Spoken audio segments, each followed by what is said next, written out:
한 주간 가장 주목받은 과학 소식을 하나로 알아보는 사이언스 핫파이브 시간입니다. 네, 이번 주에는 어떤 이야기가 시청자들의 주목을 받았을까요? 이동훈 기자와 함께 알아보겠습니다. 어서 오세요. 안녕하세요. 네, 5위 소식부터 알려주시죠. 네, 이번 주는 먼저 이 코로나19 관련 소식으로 시작해볼까 하는데요. 이 우리나라에서도 예전에 이 사람이 고양이한테 이 코로나19를 전파한 그런 사례가 나온 적이 있었죠. 예. 네. 해외에서는 뭐 이미 여러 동물들이 이 코로나19에 감염이 되면서 뭐 한동안 우려를 낳기도 했는데 최근에 또 이 미국 동물원에서 고릴라들이 코로나19에 집단 감염되는 그런 사례가 발생을 했습니다. 네. 이 미국 애틀랜타 동물원의 고릴라 20마리 가운데 18마리가 한꺼번에 코로나19 양성 판정을 받은 겁니다. 네. 이 고릴라들은 동물원 직원으로부터 감염이 된 것으로 보이는데요. 해당 직원은 이 근무 당일에는 증상이 없다가 이후에 증상이 나타나서 검사를 받았더니 확진 판정을 받았습니다. 네. 이 코로나19에 걸린 고릴라들은 기침을 하거나 콧물을 흘리고 또 이 식욕이 떨어지는 등의 증상을 보였는데 검사 결과 이 델타 변이 바이러스에 감염이 된 것으로 확인이 됐습니다.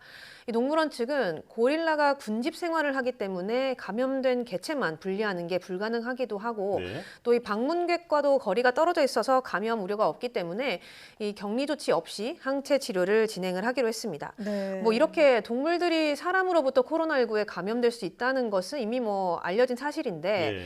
미국 이 질병예방통제센터 CDC에 따르면 이 고양이나 개와 같은 반려동물뿐만 아니라 햄스터나 뭐 밍크, 너구리 같이 다양한 포유류가 코로나19 바이러스에 감염이 될 수가 있다고 합니다. 예. 그런데 이 대부분은 사람을 통해서 전염이 되고요. 그 이후에는 뭐 동물들끼리 감염이 되는 것으로 보이는데 그러니까 이 코로나19 감염이 의심이 되거나 감염이 된 경우에는 최대한 이 동물과의 접촉을 좀 피하는 게 좋을 것 같습니다. 예. 이게 누구도 코로나로부터 안전할 수 없다라는 말을 우리가 자주 하는데 동물에게도 해당된다는 점을 명심해야겠습니다. 자, 4위 소식은 뭐죠? 네, 뭐 앞서 보도에서도 보셨다시피 미국 식품의약국 FDA가 이 고령층과 고위험군에 대한 추가 접종 부스터샷을 승인을 했죠. 네. 여기에 CDC도 이 최종 승인을 내리면서 이르면 이번 주에 바로 이 접종이 시작될 예정입니다. 예. 당초에 이 FDA는 뭐 65세 이상 고령층과 18세에서 64세 사이 가운데에 이 중증에 빠질 위험이 큰 사람, 또 이 감염 위험에 노출될 가능성이 큰 사람들 이렇게 대상으로 부스터샷을 접종을 하겠다. 이렇게 꼽았는데 네. 여기에는 원래 이 교사와 돌봄시설 직원 또 이 노숙자나 재소자 등도 다 포함이 됐었습니다. 그런데 이 CDC는 이 가운데 뭐 의료 종사자라든가 교사, 뭐 식료품점 직원 이렇게 직업 때문에 코로나19에 노출된 사람들은 이 부스터샷 대상에서 제외하고 승인을 했습니다. 예. 네. 그런데 미국이 이렇게 부스터샷 접종을 하면서 이 우리나라에도 좀 영향을 주지 않을까 이렇게 예상이 되는데요. 이 다음 주 월요일이죠. 27일에 정부가 부스터샷 접종을 포함한 이 4분기 예방 접종 계획을 발표를 할 예정입니다. 우선 접종 완료 후에 6개월이 지난 감염 취약계층에 대해서 먼저 부스터샷 접종을 논의 중이고요. 여기에는 또 요양병원 환자와 종사자 그리고 이 코로나19 환자를 치료하는 의료진과 고령층 등도 포함이 될 것으로 보입니다. 네. 네. 우리나라 부스터샷 접종은 어떻게 이루어질지 지켜봐야겠습니다. 자, 다음 소식은 독감 관련 소식인데 독감철이 다가오면서 지난해보다 올해는 훨씬 더 강력하게 독감 백신 접종을 권고하는 나라들이 늘었다고요? 네, 맞습니다. 이 코로나19로 인해서 자칫하면 이 독감에 대한 어떤 주의가 좀 느슨해질 수가 있는데 네. 올해는 이 세계 각국이 독감 백신 접종을 아주 적극적으로 권고하고 나섰습니다. 네. 영국의 경우는 지난해보다 독감 백신 물량을 3배 정도 더 확보를 해서 300만 건 접종을 목표로 하고 있는데요.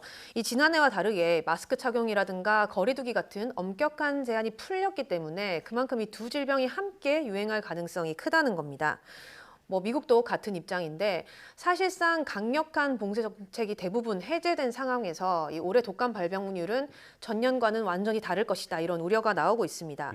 만일 이 코로나19와 독감이 같이 유행하게 되면 이 심각한 의료 체계 붕괴에 부딪힐 것으로 보이는데 예. 특히 미국 같은 경우는 일부 주의 경우 이미 의료체계 한계가 온 상황이기 때문에 두 가지 백신을 같이 맞아야 한다 이렇게 적극적으로 독려를 하고 있습니다. 네. 뭐 우리나라도 마찬가지죠. 이제 독감이 유행하는 계절이 다가오는데요. 뭐 저희가 뉴스를 통해서도 여러 번 전해드린 것처럼 코로나19 백신과 독감 백신은 사실상 접종 간격에 관계없이 맞아도 되고요. 네. 만약에 이 안정성이 좀 걱정이 되신다면 뭐 일주일 정도는 간격을 두시는 게 좋을 것 같습니다. 특히 이 흔하지는 않지만 이 코로나19와 독감에 동시에 감염되는 사례도 나오기도 했었거든요. 그런데 이럴 경우에는 이 치명률이 크게 높아지기 때문에 기저질환이 있거나 또 이 고연령층이신 분들은 예방접종을 놓치지 않는 것이 좋겠습니다. 네. 그러니까 코로나19 백신과 독감 백신은 그 접종 간격 상관없이 맞아도 된다는 점, 그리고 걱정된다면 전후 일주일 정도 간격을 주는 게 좋다. 네, 이 정도를 기억하면 되겠습니다. 네. 자, 이제 2위 소식이죠. 네, 이 세계보건기구 WHO가 최근에 초미세먼지 그리고 미세먼지의 권고 기준을 강화를 했습니다. 네. 대기오염으로 해마다 이 수백만 명이 조기에 사망하는 이런 것으로 추정이 된다면서 이 미세먼지를 포함해서 오존이라든가 이산화질소 이런 오염물질 6종류에 대해서 대기질 지침을 발표를 한 겁니다. 네. 특히 WHO는 발암물질로 규정된 이 미세먼지와 초미세먼지가 공중보건에 아주 큰 위협이 될 수 있다 이렇게 밝혔는데요. 폐 속에 깊숙이 침투할 뿐만 아니라 이 초미세먼지 같은 경우는 혈류로 들어가기 때문에 이 다른 장기에도 영향을 줄 수 있다고 우려를 했습니다.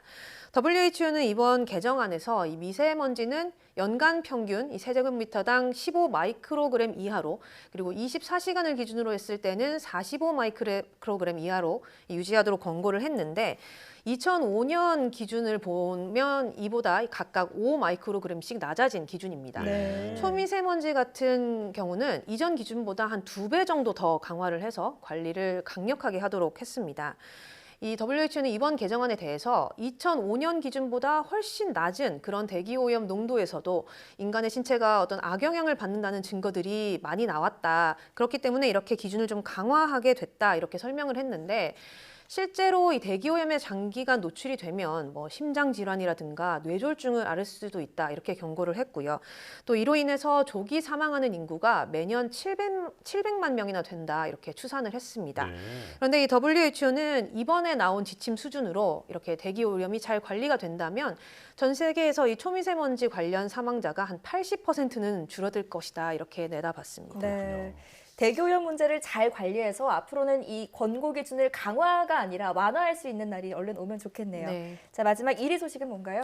네, 또 이 가을이 되면 등산이나 나들이 가시는 분들 많을 텐데 그래서 매년 이맘때쯤 굉장히 많이 늘어나는 게 바로 이 벌쏘임 사고입니다. 그렇죠. 이 올해도 이미 전국에 이 벌쏘임 경보가 내려지기도 했는데요. 실제로 이 최근 5년간 통계를 보면 벌쏘임 사고로 병원 진료를 받은 환자 가운데 28% 이상이 9월에 가장 많이 사고를 당한 것으로 나타났습니다. 네.